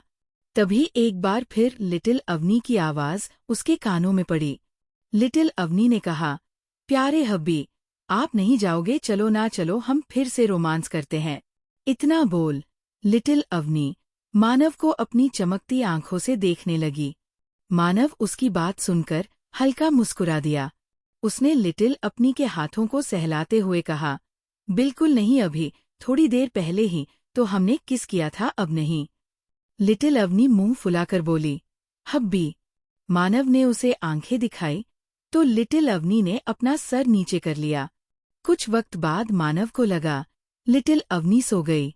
उसने अपना सर नीचे करके देखा तो हैरान हो गया। लिटिल अवनी उसे अपनी बड़ी बड़ी आंखों से टुकुर टुकुर देख रही थी। मानव ने अपनी एब्रो उठाकर देखा, जैसे बोल रहा हो, क्या? लिटिल अवनी मानव के सीने में अपना सर घुसाते हुए बोली, हब्बी। लिटिल अवनी ने आज अपने न्यू डैडी के घर में एक मूवी देखी जिसमें हीरो हीरोइन को किस रहा था। आपको पता है, वह दोनों बेड पर थे, उन्होंने ब्लैंकेट भी ओढ़ी हुई थी। आपको पता है वो दोनों क्या कर रहे थे? हब्बी चलो हम भी कर। मानव ने तुरंत लिटिल अवनी का मुंह बंद कर दिया ताकि वो आगे ना बोल पाए, क्योंकि लिटिल अवनी की बात सुनकर मानव समझ गया वो आगे क्या बोलने वाली है। मानव के कान लाल हो गए, उसका चेहरा शर्म से लाल हो गया, मगर लिटिल अवनी के चेहरे पर जरा सा भी शर्म नहीं था। लिटिल अवनी जबरदस्ती मानव का हाथ अपने मुंह से हटाते हुए बोली, हब्बी चलो ना हम भी करते हैं, वह जो दोनों कर। शट अप, और किस किस इंसान ने तुम्हें ऐसी बेहुदा मूवी दिखाई है? आज मैं उस इंसान की टांगे तोड़ दूंगा। मानव को चिल्लाता देख लिटिल अवनी रोनी सूरत बनाकर बोली, हब्बी अब आप लिटिल अवनी से प्यार नहीं करते ना? बोलो, अगर करते तो आप लिटिल अवनी को नहीं डांटते। मानव ने अपना सर झटका, क्योंकि लिटिल अवनी की बात सुनकर उसके सर में बहुत तेज दर्द होने लगा। उसने लिटिल अवनी को समझाते हुए कहा, बेबी ऐसा कुछ नहीं है, अभी आपसे बहुत प्यार करते हैं, बहुत ज्यादा प्यार करते हैं। लिटिल अवनी बेड के कोने में दुबक गई। फिर मानव से शिकायत की, अगर ऐसा है तो आपने लिटिल अवनी को क्यों डांटा? बोलो बोलो, जवाब है कोई आपके पास? मानव धीरे से बड़बड़ाया, ये ससुर जी कम थे जो अब इस घर के लोग भी मेरे बेबी को उल्टी सीधी चीजें सिखाने लगे। इन सबको तो मैं सुबह दिखाऊंगा कि मानव सिंह क्या चीज है। मानव अपनी सोच में डूबा था। तभी लिटिल अवनी नखरे दिखाते हुए बोली, देखो देखो, अब आप प्यार नहीं करते, पहले तो लिटिल अवनी के गुस्सा होते ही आप उसके पास उसे मनाने आते थे, पर अब देखो आप तो लिटिल अवनी को मनाने भी नहीं आ रहे। इतना बोल वो रोने लगी। मानव अपनी सोच से बाहर आया और हैरान होकर उसे देखने लगा। मानव को इस वक्त अपना सर दीवार पर मारने का मन कर रहा था। अंत में मानव ने हथियार डालते हुए कहा, ठीक है, हब्बी कहीं नहीं जाएंगे, लेकिन एक शर्त पर कि आप जल्दी सो जाओ। मानव की बात सुनकर लिटिल अवनी की आंखों के सारे आंसू अचानक गायब हो गए। वो मानव को पकड़कर लेट गई। आधे घंटे बाद मानव ने अपना सर नीचे करके लिटिल अवनी को देखा, जो आराम से सो रही थी। मानव अपनी जगह से उठा और धीरे कदमों से रूम के बाहर चला गया। मानव के जाते ही लिटिल अवनी की आंखें खुल गई। स्टडी रूम में भैरव जी चेयर पर बैठे कुछ सोच रहे थे। तभी स्टडी रूम का दरवाजा खोल मानव अंदर आया। भैरव जी को देख मानव का चेहरा ठंडा पड़ गया। उसने अपने खतरनाक नजरों से भैरव जी को देखते हुए पूछा, आप चाहते क्या है मुझसे? मानव को अपने सामने इतने गुस्से में देख भैरव जी के चेहरे पर एक डेविल स्माइल आ गई। उन्होंने मानव से कहा, आओ मेजर साहब। मेजर शब्द सुनकर मानव का खून खौलने लगा। उसने कस के अपनी मिट्टी बंद कर ली। भैरव जी मुस्कुराते हुए बोले, मैंने कभी नहीं सोचा था कि मैं तुमसे कभी मिल भी पाऊंगा, लेकिन देखो ना, हम फिर मिले मेजर साहब। मानव अपना एक हाथ दिवाकर मारते हुए चिल्लाया, बस बहुत हुआ, अगर आपके पास बोलने के लिए कुछ नहीं है तो मैं चलता हूँ। इतना बोल मानव वहां से जाने लगा। ये देख भैरव जी उसे रोकते हुए बोले, मानव सोचो, अगर मैंने लिटिल अवनी को बता दिया कि वो इतना ही बोले थे कि मानव पलटकर उन्हें अपनी जान लेवा नजरों से देखने लगा। एक पल के लिए तो भैरव जी भी डर गए। मानव ने वार्निंग देते हुए कहा, बेहतर होगा अगर आप अपना मुंह बंद ही रखें, वरना इसका अंजाम शायद आप झेल ना पाए। CH 139 मानव का गुस्सा और उसकी कमजोरी है लिटिल अवनी। मानव का गुस्सा अचानक गायब हो गया। देखते ही देखते उसके चेहरे पर एक शैतानी मुस्कान आ गई, जिसे देख भैरव जी अंदर तक कांप गए। मानव अपने कदम भैरव जी की तरफ बढ़ाते हुए बोला, तो बताइए मुझे, आपके इरादे क्या है जनरल? भैरव जी मानव से थोड़ी दूरी बनाते हुए बोले, मानव, इतना गुस्सा अच्छा नहीं है, देखो हम आराम से बात करते हैं। उनको इस तरह खुद से डरता देख मानव ने तंज भरी मुस्कान के साथ कहा, सच में आप मुझसे बात कर पाएंगे? खुद की हालत तो देखिए जनरल। इतना कहने के बाद मानव उन्हें ऊपर से नीचे तक देखते हुए आगे बोला, वैसे मानना पड़ेगा पहले भी आप मुझसे डरते थे, और आज भी, तभी तो देखिए आप कैसे मुझसे दूरी बनाकर खड़े हैं। मानव को खुद का मजाक उड़ाता देख भैरव जी गुस्से से भर गए। वह भड़कते हुए बोले, मानव, मैं तुमसे बड़ा हूँ, क्या तुम मेरी थोड़ी सी इज्जत नहीं कर सकते हो? और अगर इज्जत नहीं कर सकते हो तो बेइज्जती भी मत करो। उनकी बात सुनकर मानव हंसने लगा। हंसते हंसते वो वही रखी कुर्सी पर बैठ गया और अपने दोनों पैरों को टेबल के ऊपर रख दिया। मानव की इस हरकत से भैरव जी चिढ़ गए और मानव को गुस्से से घूरने लगे। मानव अपने एक हाथ से टेबल को बजाते हुए बोला, मैं जैसा हूँ वैसा ही रहूंगा, मुझे नहीं लगता मुझे किसी भी अरे गैरे के लिए बदलना चाहिए। भैरव जी थोड़ा सख्त आवाज में बोले, मेजर, इज्जत से बात करो, मैं सीनियर हूँ, तुम्हारा कोई ऐरा गैरा नहीं। भैरव जी को इस तरह चिल्लाता देख मानव अपने जिस हाथ से टेबल बजा रहा था वो रुक गए। मानव की भौहें तंग गई। उसने एक खतरनाक लुक भैरव जी को देते हुए कहा, बेहतर होगा आप मुझे मानव कहकर ही पुकारे, चाहे कुछ भी हो जाए। मैं मेरी पुरानी जिंदगी में फिर से कभी नहीं लौटूंगा, ये मेरा आखिरी फैसला है। और हाँ, एक और बात, बेहतर होगा अगर आप मेरी बेबी से दूर रहें, वरना इसका अंजाम सिर्फ आपको ही नहीं बल्कि आपके साथ साथ आपके चाहने वालों को भी भुगतना होगा जनरल। मानव की तरफ देखते हुए भैरव जी ने अपना सरनामा हिला दिया और अफसोस से कहा, मानव, क्या सच में तुम दोबारा आर्मी में वापस नहीं जाना चाहते हो? तुम एक जांबाज ऑफिसर हो, देश को तुम्हारे जैसे ऑफिसर की जरूर है। उन्होंने इतना ही कहा था कि मानव उनकी बात पूरी होने से पहले ही जोर जोर से हंसने लगा। उसकी हंसी बहुत ही डरावनी लग रही थी। कुछ देर हंसने के बाद मानव रुका और अपनी ठंडी आवाज में दांत पीसते हुए बोला, क्या सच में मेरे जैसे ऑफिसर की देश को जरूरत है? पर अफसोस की बात है, मुझे ऐसा नहीं लगता जनरल। भैरव जी उसे समझाते हुए बोले, मानव, वो सब भूल जाओ, क्या तुम नहीं भूल सकते? जैसे ही उनकी बात खत्म हुई मान ने जोर से टेबल पर अपना हाथ मारते हुए खड़ा हो गया। उसने गुस्से से कहा, आज बोल दिया आपने ये बात, लेकिन आज के बाद दोबारा कभी भी मुझसे ये बात मत करिएगा कि मैं वापस आ जाऊं। इतना कहकर उसने एक जोरदार पंच दीवार पर मारा। मानव का मुक्का इतनी तेज था कि दीवार पर लगी पेंटिंग जमीन पर गिर गई। उसका गुस्सा आउट ऑफ कंट्रोल हो चुका था। मानव को सबसे ज्यादा अगर कोई चीज ना पसंद थी तो वो आर्मी था। वह इस शब्द से कई सालों से नफरत करता आ रहा, क्योंकि ये आर्मी के लोग ही थे जिन्होंने उसे सब कुछ छोड़ने पर मजबूर किया, जो उसने कभी किया ही नहीं, उसका इल्जाम लगाया। मानव ने गुस्से से टेबल पलट दिया और सारा सामान इधर-उधर फेंकने लगा। उसे ऐसे आउट ऑफ कंट्रोल देख भैरव जी की हिम्मत नहीं हो रही थी कि वह कुछ बोल सके या आगे बढ़कर मानव को रोक सके। मानव गुस्से चिल्लाया, क्या भूल गए वो आप ही थे जिन्होंने सालों पहले मुझे आर्मी छोड़ने पर मजबूर किया। तभी मैंने कसम खाई थी कि चाहे जो भी हो जाए, लेकिन मैं आज के बाद कभी भी ना तो आर्मी कैंट में कदम रख लूंगा और ना ही कभी वापस आऊंगा।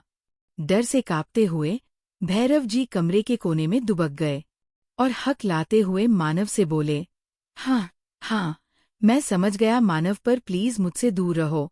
तुम्हारा इतना गुस्सा करना अच्छा नहीं है मानव, अपने गुस्से को काबू में करो। मानव जो तोड़फोड़ कर रहा था, उसने अपने लाला आंखों से भैरव जी को देखा तो भैरव जी की जान हलक में आ गई। उन्होंने खुद को कोसते हुए कहा, क्या जरूरत थी मुझे इस शैतान से बात करने की खामखा, इसके अंदर के शैतान को जगा दिया मैंने। इतना कहने के बाद वह अपने सर को ऊपर करके भगवान जी को याद करने लगे कि शायद भगवान जी कोई चमत्कार करके किसी को उसकी मदद के लिए भेज दे। आज शायद भगवान जी भैरव जी पर मेहरबान थे, तभी तो उन्होंने उस पर तरस खाकर किसी को भेज दिया।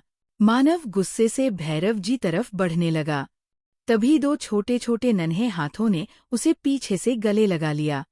किसी की छुअन महसूस कर मानव के अंदर का जानवर जाग गया। उसने पीछे मुड़कर जैसे ही देखा, उसके सामने कोई और नहीं बल्कि उसकी लिटिल वाइफ खड़ी है। मानव का गुस्सा एकदम से छूमंतर हो गया। अभी तक रूम में जो भयानक ऑरा मौजूद था, वो अचानक गायब हो गया। लिटिल अवनी अपनी आंखें मसलते हुए बोली, हब्बी, आप यहाँ क्या कर रहे हो? आपको पता है लिटिल अवनी ने आपको हर जगह ढूंढा। वह तो राज भाई ने लिटिल अवनी को बताया कि आप यहाँ हो। मानव ने एक लंबी सांस छोड़ते हुए लिटिल अवनी को कसकर गले लगा लिया और उसके नेक पर धीरे धीरे किस करने लगा। वही भैरव जी मानव को इतनी जल्दी शांत देख शॉक हो गए। उन्हें अच्छे से याद है, ऐसा कोई भी नहीं है जो मानव का गुस्सा शांत कर सकता था।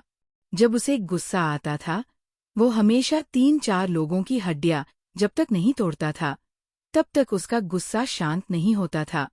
वही लिटिल अवनी को जब महसूस हुआ कि मानव उसे किस कर रहा है, तो उसकी सारी नींद उड़ गई। वही भैरव जी ने देखा मानव का ध्यान उनकी तरफ नहीं है। ये देख उन्होंने चैन की सांस ली और चुपके चुपके दरवाजे की तरफ जाने लगे। उन्होंने देखा राज दरवाजे के पास खड़े होकर उन्हें बाहर आने को कह रहा था। उन्होंने ना आव देखा न ताव, वो तुरंत रूम से बाहर भाग गए। राज उन्हें रूम से थोड़ी दूर ले जाकर बोला, अंकल, आप क्या कर रहे हो? आपको पता नहीं है क्या जीजू का गुस्सा कितना खतरनाक है? अगर एक बार उनके अंदर का राक्षस जाग गया तो किसी को नहीं छोड़ते। और ये राक्षस पिछले कई महीनों से सोया हुआ है, जिसे आज आप जगाने वाले थे। भैरव जी अपने दिल पर हाथ रखकर बोले, तुम सही कह रहे हो, मुझे तो आज लग रहा था मैं शायद ही जिंदा बच पाऊं। इतना बोल वो हैरान होते हुए राज से बोले, वैसे ये बताओ उसका गुस्सा शांत कैसे हुआ? जहां तक मैं जानता हूँ वह कभी भी इतनी आसानी से शांत नहीं होता। राज अपने दांत दिखाते हुए गर्व से बोला, ये सब मेरी लिटिल बेबी सिस्टर का कमाल है। एक वही तो है जो चीजों को अपने काबू में कर सकती है। जीजू चाहे जितना भी गुस्सा क्यों ना हो, लेकिन वो कभी भी लिटिल बेबी सिस्टर पर गुस्सा नहीं करते और ना ही अपना राक्षस रूप उसे दिखाते हैं, इस डर से कि कहीं लिटिल बेबी सिस्टर उनसे डर ना जाए और उनसे दूर ना हो जाए। खैर डेविल तो मेरी बहन भी है, पर ये बात जीजू समझते ही नहीं। भैरव जी मुस्कुराते हुए बोले, अच्छा तो मानव की कमजोरी लिटिल अवनी है, मुझे नहीं पता था, पर अब पता चल गया है ना? राज अपना मुंह बनाते हुए बोला। भैरव जी ने बड़े क्यूरियस होकर राज से पूछा, अच्छा ये बताओ मानव और लिटिल अवनी कब से एक दूसरे को जानते हैं? राज ने उन्हें ऐसे देखा जैसे किसी बेवकूफ को देख रहा हो, फिर अपना मुंह बनाकर जवाब दिया, कब से का क्या मतलब है? जब से मेरी लिटिल बेबी सिस्टर इस दुनिया में आई है, तब से ही जानते हैं। ये बात सुनकर भैरव जी एक बार फिर शॉक हो गए। उन्होंने पूछा, वैसे क्या तुम्हें अपनी लिटिल बेबी सिस्टर से प्यार नहीं है, जो तुमने उसे इस राक्षस के हवाले कर दिया? अगर मैं होता तो इसे अपनी बेटी देखने तक ना देता, क्या पता कब गुस्से में उसे कुछ कर दे। भैरव जी की बात सुनकर राज थोड़ा गुस्से से बोला, देखिए अंकल, भले ही जीजू कैसे भी हो, पर वो हम सबसे बहुत प्यार करते हैं। सबसे ज्यादा प्यार वो लिटिल बेबी सिस्टर से करते हैं। कभी भी उससे ऊंची आवाज में बात तक नहीं करते। प्लीज आप उनके बारे में कुछ भी उल्टा सीधा मत बोलो। इतना कहकर राज थोड़े गुस्से से वहां से चला गया। उसके जाते ही भैरव जी शैतानी मुस्कान लिए स्टडी रूम की तरफ देखने लगे। फिर धीरे से बोले, मानव की कमजोरी लिटिल अवनी है इंटरेस्टिंग। इतना कहकर वो हंसने लगे। वही स्टडी रूम में मानव ने लिटिल अवनी को गोद में उठा लिया और अपने रूम की तरफ से चला गया। इस बीच भी उसने किस को ब्रेक नहीं किया। वो अभी भी लगातार लिटिल अवनी को किस किए जा रहा था। रूम में पहुंचते ही मानव ने लिटिल अवनी को बेड पर लिटा दिया और अपने शर्ट के बटन खोलने लगा। ये देख लिटिल अवनी की आंखें चमकने लगी। उसने मानव से पूछा, हब्बी, क्या हम रोमांस करने वाले हैं? मानव ने कोई जवाब नहीं दिया और अपनी शर्ट के बटन खेलने के बाद उसने लिटिल अवनी की तरफ अपनी डिजायर भरी नजरों से देखा। मानव को पता था वो अपनी लिमिट क्रॉस नहीं कर सकता और न ही लिटिल अवनी की हेल्थ अच्छी है कि वो कुछ कर सके, लेकिन वो थोड़ा सा रोमांस तो कर ही सकता है। ये सोचते ही मानव ने लिटिल अवनी की टी शर्ट को उतार दिया और उसके होठों पर किस करने लगा। वही दूसरी तरफ परी ने अभी को सूप पिलाते हुए पूछा, अभी तुम अस मोना डार्लिंग नहीं, मेरा मतलब मोना को कैसे जानते हो? परी का सवाल सुनकर अभी मन ही मन हंसने लगा। उसे पता था परी को जलन हो रही है, लेकिन ये बात वो कभी नहीं मानेगी। अभी ने परी को जलाने के लिए थोड़ा शर्माते हुए कहा, वो मैं और मोना बचपन से एक दूसरे को जानते हैं। हम हमेशा साथ में खेलते थे। यही नहीं, हम तो कभी भी टेबल पर भी साथ में सो जाते थे। परी जैसे अभी की बात सुन रही थी, वैसे वैसे उसका गुस्सा बाध रहा था। उसने अभी के मुंह पर हाथ रख के कहा, चुप, एकदम चुप। मैंने तुमसे ये नहीं कहा कि तुम मुझे ये बताओ कि कैसे तुम दोनों एक साथ दो जाते थे, वो भी खेलते खेलते। परी को परेशान करने में अभी को बहुत मजा आ रहा था। उसने मासूम बनकर कहा, परी तुम गुस्सा क्यों कर रही हो? तुमने जो पूछा मैं तो वही बता रहा हूँ। परी ने अभी को देखकर मन ही मन उसे कोसा और जी भर के गलियां दी। परी ने धीरे से अभी को कोसा, कमीना काहे का, बीवी के सामने कैसे उस चुड़ैल के बारे में बता रहा? रावण क्या का, कालिया, बागड़बिला, बिलोटा, झबरा कही का। अपने लिए इतने अच्छे अच्छे नाम सुनकर अभी परी को गुस्से से देखने लगा, क्योंकि भले ही परी ने ये सब धीरे से कहा हो, लेकिन अभी ने सब सुन लिया था। कंटिन्यू। क्या सच में मानव सालों पहले आर्मी में था? आखिर उसके साथ ऐसा क्या हुआ कि उसे आर्मी छोड़ने पर मजबूर होना पड़ा? और मानव क्यों आर्मी शब्द से इतनी नफरत करने लगा? आगे क्या होगा? परी और अभी के नोक झोंक में जानने के लिए बने रहे। CH 140 सबकी प्रॉब्लम मोना। घबराया मानव अभी अपने लिए परी के मुंह से नए नए नाम सुनकर चिढ़ा हुआ था। तभी वार्ड में मोना आ गई। उसको देखते ही परी की आंखें छोटी हो गई।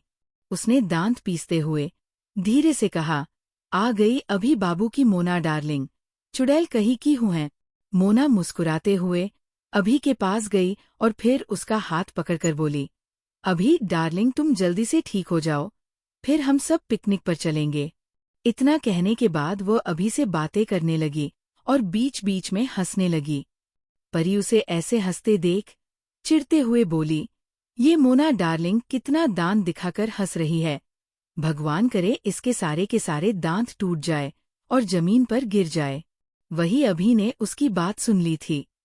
वो अपना मुंह दबाकर हंसने लगा। मोना उसके बालों पर हाथ घुमाते हुए बोली, अभी डार्लिंग तुम इतना क्यों हंस रहे हो? बोलो।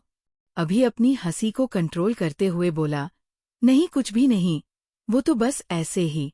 इतना कह उसने मोना का ध्यान भटकाते हुए कहा, वैसे मोना आज तुम बहुत अच्छी और खूबसूरत लग रही हो। अपनी तारीफ सुनकर मोना खुश हो गई, फिर अगले ही पल वो शर्माने लगी। वही अभी को मोना की तारीफ करते सुन परी अपनी जलती निगाहों से उसे देखने लगी। जब उससे रहा नहीं गया तो वो उठी और अपनी गर्दन घुमाकर इधर-उधर कुछ ढूंढने लगी। जब उसे कुछ भी नहीं मिला तो उसने पानी भरा जग उठाया और सारा पानी अभी के मुंह पर फेंक दिया। परी गुस्से और जलन में अभी के ऊपर चिल्लाई, अगर तुम्हें ये मोना डार्लिंग इतनी ही पसंद है तो तुमने मुझसे शादी क्यों की, उसी से कर लेते। जब देखो मोना डार्लिंग करते रहते हो। अगर अगली बार तुम्हारे मुंह से मैंने इसके लिए डार्लिंग शब्द सुना या फिर इस चुड़ैल के साथ हंसते हुए नजर आए तो मेरा यकीन मानो मिस्टर अभी सिंह, मैं तुम्हें इसी हॉस्पिटल की बिल्डिंग से नीचे फेंक दूंगी। अपनी भड़ास निकालने के बाद वो गुस्से में बोर्ड से चली गई। वही अभी और मोना अभी भी अपना मुंह फाड़े दरवाजे की तरफ देख रहे थे। अभी ने अपने मन में कहा, मैं तो बस उसे जला रहा था, लेकिन ये तो टाइम बम की तरह फट गई। वही दूसरी तरफ मोना के कारण कुणाल और अर्जुन की जिंदगी में भी आग लगी हुई थी। उन दोनों को ही उनकी बीवी ने मिलकर रूम से निकाल दिया था। दोनों अपना मुंह लटकाए हॉल के सोफे पर बैठे थे। अर्जुन ने अपना बाल नोचते हुए कहा, यार समझ नहीं आ रहा, आखिर मेरी जिंदगी में क्या चल रहा है। इस मोना शब्द ने तो जिंदगी ही पलट कर रख दी है मेरी। हमें आज ना तो डिनर मिला है और ना ही रूम में घुसने को कैसे उस सोना चुड़ैल ने मुझे मेरे रूम से धक्के मारकर निकाल दिया। कुणाल भी अपना सर दबाते हुए बोला, इस मोना शब्द से तो मुझे डर लगने लगा है, मेरी जिंदगी में पनौती बनकर आई है और पता नहीं इस कायरा को उसके नाम से क्या दिक्कत है। जब भी वह मुझे मोना के साथ देखती है तो राशन पानी लेकर मेरे ऊपर चढ़ जाती है, एकदम भड़क जाती है और आज तो हद हो गई। मैंने तो बस इतना ही कहा था कि मोना कितने खुले विचारों वाली है, पर पता नहीं उस कायरा को क्या हुआ, उसने मुझे रूम से निकाल दिया। अर्जुन अफसोस से बोला, कुछ नहीं हो सकता इनका, अब हम भूखे तो रह नहीं सकते कुणाल, यार चलो किसी होटल चलते हैं, बहुत भूख लगी है। कुणाल ने भी हामी भरते हुए कहा, सही कहा तुमने। फिर दोनों होटल के लिए निकल गए। वही लिटिल अवनी के होटल जाकर खाना खाने की जिद करने पर मानव उसे उसी होटल लेकर आया था जहां कुणाल और अर्जुन आए थे। मानव ने एक प्राइवेट रूम बुक किया था। लिटिल अवनी अपनी गर्दन हिलाते हुए बोली, हब्बी नहीं खाना अब प्लीज। मानव उसे जबरदस्ती खाना खिलाते हुए बोला, बेबी मेरी जान, बस थोड़ा सा खा लो प्लीज हब्बी के लिए। लिटिल अवनी अपनी आंखों में आंसू लेके बोली, प्लीज हब्बी नहीं अब नहीं खाना। मानव परेशान होकर बोला, बेबी घर पर तो आपने जिद थी कि होटल जाकर खाना है, अब जब हम होटल आए हैं तो आप क्यों नहीं खा रहे हो खाना, क्या मैं दूसरा खाना मंगा दूं, ये अच्छा नहीं है। लिटिल अवनी मानव की शर्त को कसके पकड़कर बोली, नहीं ये बहुत अच्छा है। पर लिटिल अवनी का मन नहीं कर रहा, लिटिल अवनी का सर दर्द हो रहा। हब्बी तभी उसे कुछ अजीब सा फील होने लगा। वह भागते हुए वॉशरूम गई और सिंक में वोमिटिंग करने लगी।